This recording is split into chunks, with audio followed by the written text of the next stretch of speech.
Hi, my name is Laura Martocci, and I've written the book Bullying, the Social Destruction of Self. Bullying is a social problem. It's about exclusion from the group. It's about public humiliation, public exclusion, public shame.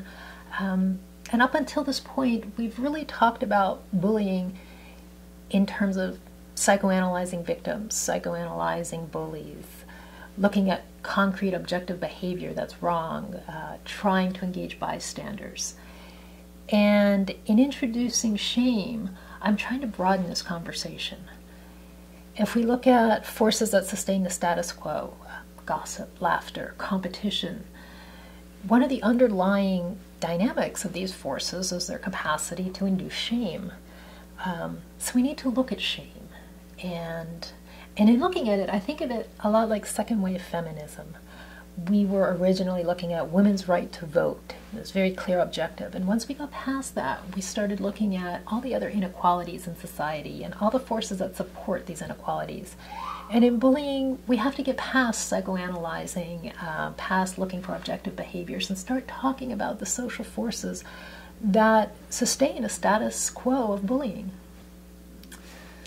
First, I'd like to say that shame does not create a bullying culture. Shame has been with us from time immemorial. Think about Hester Prynne and the Scarlet A. Shame gave her time to reflect, time to adjust, but that A was really the terms of her ongoing connection to society. She had a way to negotiate that public humiliation. So shame isn't a bad thing. It's the way we've begun to use it.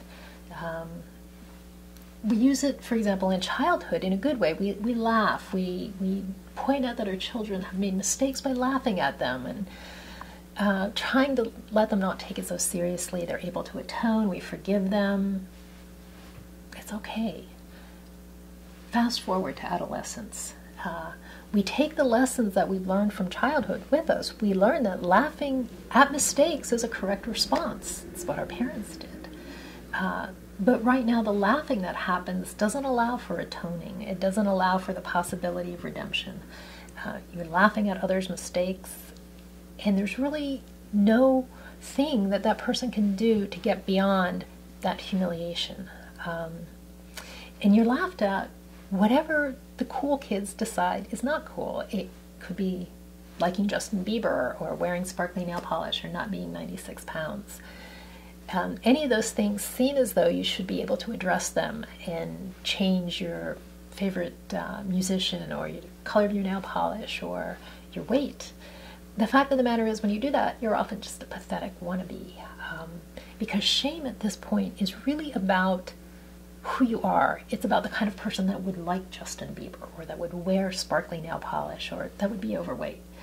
And unless we start a conversation about what to do with this horrible feeling, this horrible trip that's been laid on you, we're not really going to be able to deal with bullying.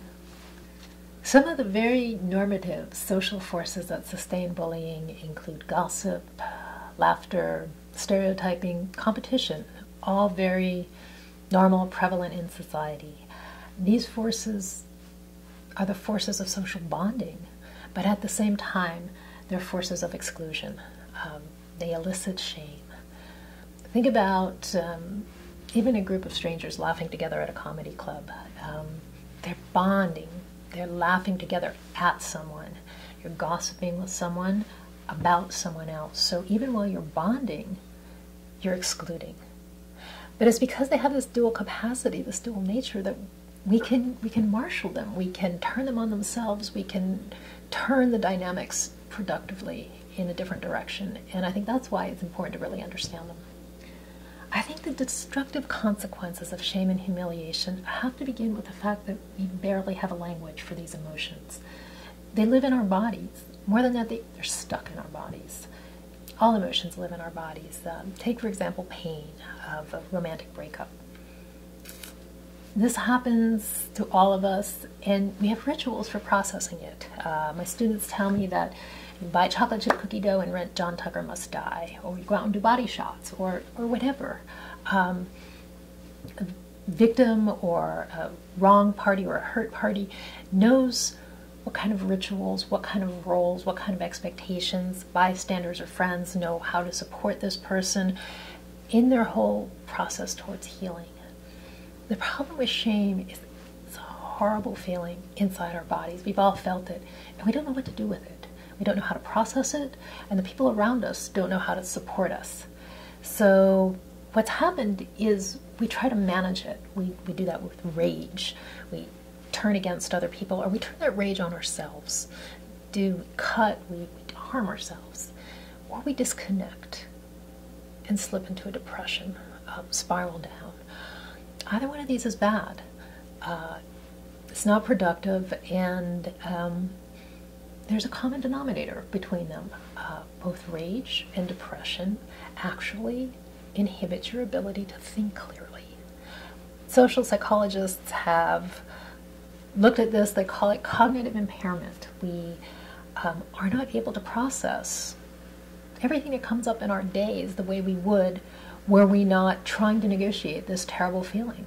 So if we want to start talking about bullying and a bullying culture, we have to start talking about the consequences of shame and humiliation. And the thing about shame is it literally lives in our bodies. MRI studies have shown that rejection and exclusion light up the same pain centers of the brain that tissue damage does. In other words, social pain is real and it hurts. And this is probably rooted in our deep evolutionary history. If you think about the human species, we don't have fangs or claws, so groups were really our biological strategy. This is how we stayed safe. And to be excluded from the group was very threatening. So exclusion triggers all kinds of responses, and we experience it as painful. And these belongingness needs, the need to belong to the group, hardwired into the brain, still exist today. We still have to come to terms with them. I think the first thing victims have to do is own their pain. Social shaming, social exclusion hurts. It's real, and even if you've done something that you feel legitimates people treating you badly, you need to own that pain. And the second thing is write about it. Now, I know a lot of young people keep diaries, journals, adults keep them as well. And I would suggest take that one step further and do something called expressive writing exercises. Expressive writing exercises have been around for decades, and they've been shown to have a lot of various concrete health benefits and psychological ones as well.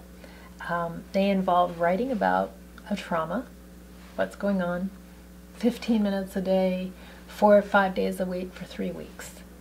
And writing about that thing as if you're an objective recorder. What I mean by that is not judging yourself, writing the story. And you'll notice that the story you write on the first day is very different than the story you're going to write on the last day. You've reworked the material, you've massaged it, you have this artifact outside yourself that you can look at, and you can see where you might have done something else, or you can see other questions that you might address the next time you write. It becomes a slightly different story. You see responses that you can make, and if at the end of 3 weeks you're still a social pariah, you're still being picked at, you're still getting looks in the hallway, you might yourself be responding to those or come to them or understand them differently. You might realize that it's not you. It's clear. You documented this. You might actually even have scripted things you wish you could do or you're going to do next time you're bullied. So this would be one thing I would suggest. The main thing that bystanders, teachers, and parents can do is to connect or to reconnect with victims. Don't let answers like whatever or yeah, like it bothered me, as if shut you down if you're an adult. Keep trying to have that conversation. Keep including that person. If you're a bystander, there's so much body language that you use to communicate so much all the time.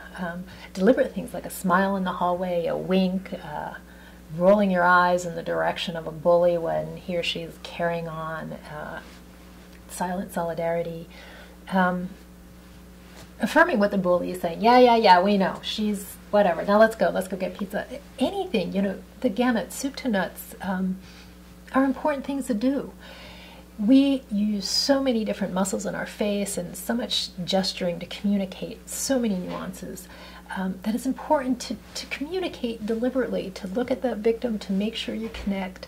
You're not saying you want to be her or his next best friend, but you're letting them know that you're not silently endorsing what the bully is saying. That they are human beings that are maybe made a mistake, but they're worthy of being connected, being part of the group in some capacity. At least to give them hope that in the future they'll be able to not stand totally outside the group.